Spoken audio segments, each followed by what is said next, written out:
This person now texted me again and was like, now what for you? You don't check on people. And I'm like, is your phone formatted? And even if your phone is formatted, is your brain formatted? Because I don't understand how you will insult me and, you know, literally or figuratively pour bag of shit on my body, and you expect me to like go and bath and come back and become friends with you all of a sudden all over again. Now from clap dance they start.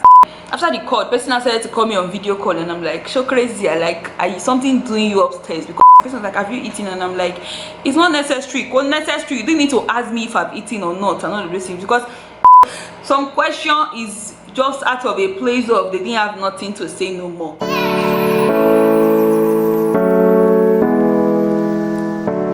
Hi guys, welcome back to my channel. If you're new here, you are welcome. If you're a returning subscriber, thank you so much for tuning in. If you've not subscribed and you've been watching my videos, why can you just like click on that subscribe button? It's just there, like on the left. No, if you're using your phone, to be on your right, like on the right, a little bit of bottom from the screen where you're watching me. Okay, so today I want to talk about something that is actually a sensitive topic, and it's about toxicity. Okay, I've done this video 2 times now, but I did not just feel like it was okay enough. I did not feel like it was passing the message enough, so I decided to take it again.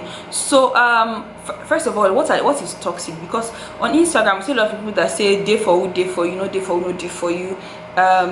Don't cut off people that don't check up on you after this lockdown. Cut them off, they're not your friends. Okay, so I want to shed more light on this thing called toxicity, or toxic friendships, or toxic people, because we have so many absurd definitions, and it's like everybody that comes on Instagram or social media, Twitter, whatever, they all have definitions of toxic people. Okay, they all have their own definitions. It's not the normal definition that you know or I know, or you know, everybody has their own. Because if we don't have different definitions, then why do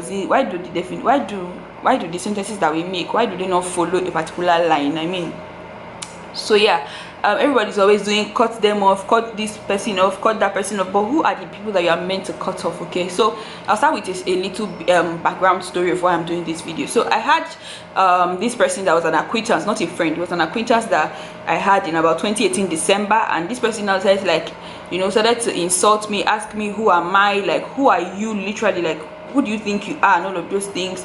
Do you think you are perfect? It's not like I did anything wrong. If I did something wrong, I'll tell you guys I did not do anything wrong. Okay, so this person decided to like insult me and all of those things, told me stuff that I have never done, that I'll be wondering if somebody now wore my body and went to go and do stuff with my name or with my certificate, birth certificate or anything. So I was decided to insult me and all of those things, and I did not say, like, I did not argue, because if you know me, you know I don't argue. I don't like it when you are bringing argument to me. I just hands up, I let you in, because I don't like it. You have your mentality, I have my mentality. We're now beginning to go back and forth. I don't like it. I don't argue. So and one of the instructions for this year as well was not to sustain unreasonable arguments. Okay, so I don't argue. So this was not even this year. Now this is 2018, and this is who I have been since when I was like far back as I can remember. I don't really like arguments or fights. So this person was trying to bring arguments and all this thing, insulting me. It was on a chat, so it was like there was a track record of all of these things that this person said to me. And I even told a friend, like a mutual friend, that asked, see what this person is doing and all of those things. And the person was like, forget it. The person did not, na so it be more like. So I'm like, okay. And then this person now all of a sudden comes back into my space, like in about 3 weeks time. That was already like, we started Happy New Year 2019 January, I think. This person now texted me again and was like, now what for you? You don't check on people. And I'm like, is your phone formatted? And even if your phone is formatted, is your brain formatted? Because I don't understand how you will insult me and, you know, literally or figuratively pour bag of shit on my body, and you expect me to like go and bath and come back and become friends with you all of a sudden all over again. So it was like this person did not know what person was saying or all of those things. And I said, the person was like, yes, so my phone formatted and all of this. I was like, is your brain formatted? Is it like you don't remember that you insulted me so much? So the person said, I did not remember, or I'm sorry, or did I hurt you? I'm sorry. And I'm like, okay, what are the odds that this person did not remember? But I still like, well, I can allow you back into my space. you know. So about 2 months down the line, this person comes back again to tell me I will deal with you and all of those things. A lot of stuff that the person said to me that I cannot see on camera. The person now insulted me all of a sudden, and said a lot of things to me actually. So I decided that, okay, you know what, I don't have space in my life for drama, I don't have space in my life for this and that. Person was literally threatening me, telling me if I see you, I go do this to you, do that to you, and I'm like, okay. So I tried to block the person off, because I'm like, I'm out, you get power, but all the same, just for my sanity, I will block. Person was beginning to affect my thought process. Okay, I was like, what did I do to this person, or all of those things. So I started to block the person off. Now I opened a new Instagram about 2 months ago. The person started messaging me on DMing me on Instagram again, and I did not reply. The person left about 7 messages there about saying, hi, I'm sorry if I offended you, why did you block me, and all of those things. So I didn't reply. Okay, so the person, I think the person's account got hacked, because I started seeing white man picture on the person's Instagram page. So a few weeks later, the person now sends me DM again from a new Instagram account. So I'm guessing the account really got hacked. So the person started sending me DM again and all of those things. So many I beg, please, and all of those things. So I did not reply. So I opened a new Telegram account of recent, because I needed to attend a course on Telegram. So I said what's the word, I said, so the person sent me a message and was like, please, I need to talk to you, because the thing is, my iPad is like this. Sorry, my camera is about to go off. Okay, so the thing that I was saying is that my iPad is like this. When I get a message, I can just swipe down a bit. Sorry, how do you do that thing again? I can just swipe down a bit, and read through the message. So I read through it, and I was like, okay. The person was like, I'm sorry, I need to talk to you about something. It's very urgent, very important. Not urgent, but maybe important, I think. I can't remember.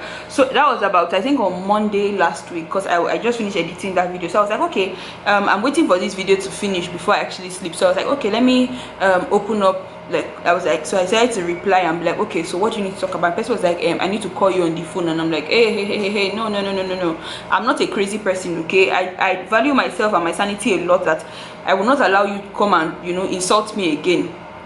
So this person now decided to like beg, and I was like saying, okay, I need to talk to you about something important. And I'm like, okay, no problem. So the person was like, can I call? And I'm like, okay, what are the odds? Call. And the person started to talk to me about the important things. So after the call, because it was really important, I would give the person that credit that he did not say nonsense on the call, because I would have blocked you straight up. I don't have strength. If you are watching this video, you know I can do it.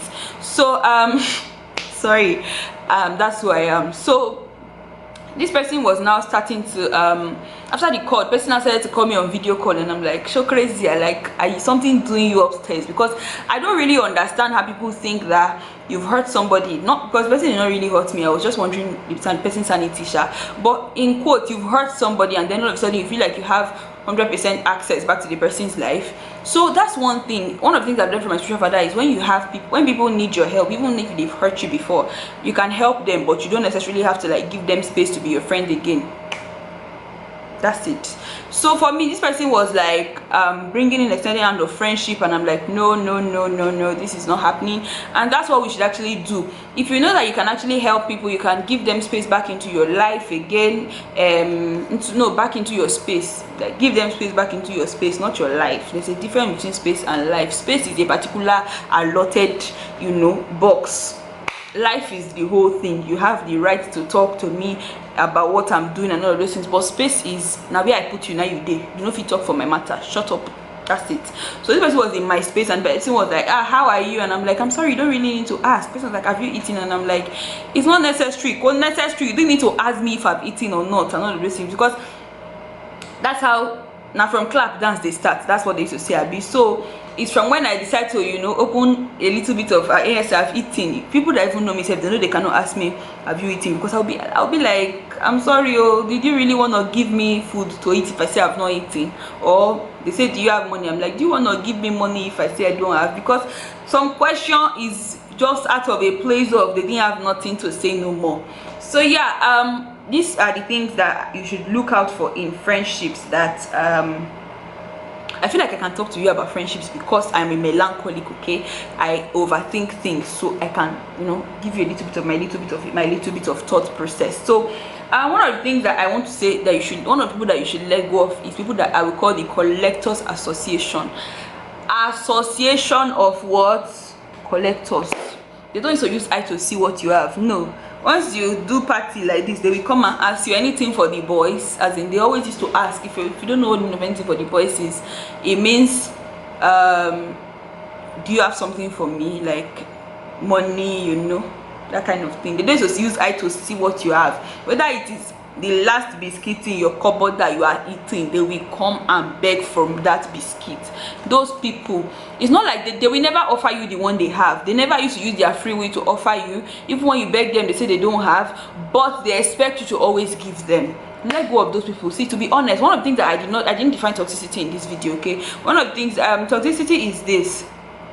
In a mental picture, you want to drink water. So I'll use this example. I went to a boarding school, like a first boarding school before I went to the one that I graduated from. So the first school I went to, you know, provision was allowed. So one day I was eating cornflakes, okay, and then one senior from nowhere came and poured green tea into my cornflakes. How can I eat it again? It's already toxic, right? I know the guys who follow on social media now, on Instagram, the girl now is God lover. So me, I forgive her, because, you know, we are now, you know, brethren, more like. It's not that I did not totally let go, but I just sometimes I look at her and be like, so now your man, now you have sense, Abby. That one is side gist. So she poured in the green tea into my bowl of cornflakes that I was eating, and I literally just went and poured it away. That was like the first time I was like, oh Lord, give me my last power. And it was the last power that I used to stand up, walk out of her, and go and throw it away. And then she was not like, why did you throw it away? That was a side gist. So my camera wants to off again because it's so hot. I've done this video, so I don't know where I stopped again.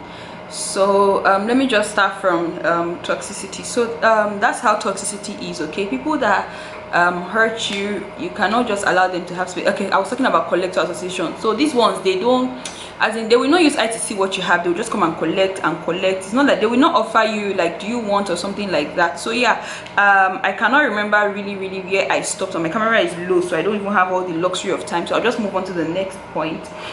So the next one are people that are narcissistic. Like, it's not that every narcissistic person in your life you cut them off, no, but these ones, they are the ones that feel like they are perfect, so they devalue you. So for every time that you come to them, for instance, you go and be like, I want to start a channel, and the person is a YouTube channel, and the person is like, you want to start a YouTube channel, like, are you serious? Like you, me that even have clear accent more than you, I did not start a channel, but you want to start. Like, who are you? Like, who you, like, who you, like, I'm the war, I'm the fight, I'm the liquid metal, who you? Literally, those kind of people, you should let them go, because to be honest, they will not allow you shine, no matter what, no matter the well, it's not that you let them go totally, because for instance, these people could be family, they could be friends, and all of those things. So you don't have to cut them off totally. You just have to know that, okay, we are hey hi friends, but the moment I have a project to discuss, it's not you that will discuss it with. I will look for people that would at least give me a good reason why I shouldn't do it, or they would, you know, support me and all of those things. So you may want to let those people go. So the next point is people that use you, people that it's not like they never they don't come to you and be like, do you need anything? No, it's always help me to do this thing, help me to do that thing. They are not your friends. They're just people that use you. You said when you call them friend, your mouth is shaking like, they're my friend, they're my friend, they're my friend. It's not as if you're saying that your friends. So you should let them go. Like, literally let them go. If they are friends, let them go, because they will continue to use you and use you and use you until you have no use again, until you become useless, literally. So they would always come to meet you. Can you help me to buy recharge? Can you help me to buy recharge card or load, like Filipinos will call it? Can you help me to buy recharge card or at least load my phone or something? All of those things, they're always there. Like, I beg, as you they go, if you help me buy that thing for road, can you help me talk to this person? You have the connection. It's always use. There's always something that they need you to help them do. You should let them go, because to be honest, they don't see you good for anything. It's only the things. They don't see you as somebody that is meant. They don't see you as their level. They see you as house girl, house boy, that kind of thing. So yes, the next thing is people that constantly devalue you or talk you down. These are people that do not believe in you. They could be your family and all of those things, because they can be. Every time you tell them, this is something that I want to do, this is something that I feel like I should do, or maybe for instance, God is calling me into this, and they'll be looking at it like, you, God don't call all of us finish. God never call all of us finish. Now you God won't call you. Are you sure? Like really seriously? And all of those things, you should let those people go, because to be honest, it's not everybody that is in your space or in your family that is family. That is a very controversial statement. It's a very hard statement, but you gotta swallow it sometimes. So people that are in your circle of friendships, that they constantly devalue you for every time that you say you want to do it. For instance, you want to do a business, they're looking at you like, you that I know, are you sure you can do business and they will not cheat you? Or you that I know, you did not have sense for business. If it's me, I will sell you and collect change. Let go of those people. To be honest, if every time you discuss with them, for instance, you've discussed business with them 3 consecutive times, and all the 3 times they told you that you're not good enough, find your level. Or you can actually try out with somebody else, discuss those 3 ideas with somebody that have sense again other than them. If the person now begins to say something along those lines, you can begin to believe it. Or maybe just try 3 people at least. If they begin to say something along those lines, then maybe it's you that have the problem. But if it's not you, you may want to let them go. For instance, if all the time every time they talk to you, they talk you down, you should let them go. They're not good enough. They're the ones that are not good enough. It's not you. You are good enough. They are not the ones that are good enough. They are the ones that are not good enough. I don't know what I'm saying, but I just said something. The last set of people is troublemakers. That is the gist that I gist in the beginning of this video. Association of gbege. These ones, they don't have value. So let trouble, let them go. See, my mantra for 2020, my 2020 mantra is I cannot be stressed. Maybe it's even this whole decade self, nothing can stress me. That's my 2020 mantra. So anything that wants to stress me or is looking like it can stress me, I let it go. So you should actually have walls around you. Yes, I said have walls around you, walls of friendships. But the thing is, you should be sensitive to friendships that are godly, friendships that God is bringing into your life per time, that are supposed to be doing something in your life. It's not everybody that you should cut off. It's not everybody that you can cut off, to be honest. Because see, there are people that you cannot cut off, because when you cut them off, you are cutting off your supply. Yes, I would explain in another video. Maybe I'll do a video on talking about friendships, because yeah, this video will be too long if I start to talk about that, and I did not even plan, so I don't want to just give you guys pinpoints that may not be substantial. I want to be able to give you guys substantial stuff. So with that, we've come to the end of this video. I'll see you guys in my next video. I'm feeling very sleepy, so I'll probably edit this video in the later time, because I just woke up by saying this is about 11:37 p.m. and literally when I wake up, let me tell you guys my schedule. You can say that's in another video. I'll see you guys. Bye guys. Literally bye guys. Bye.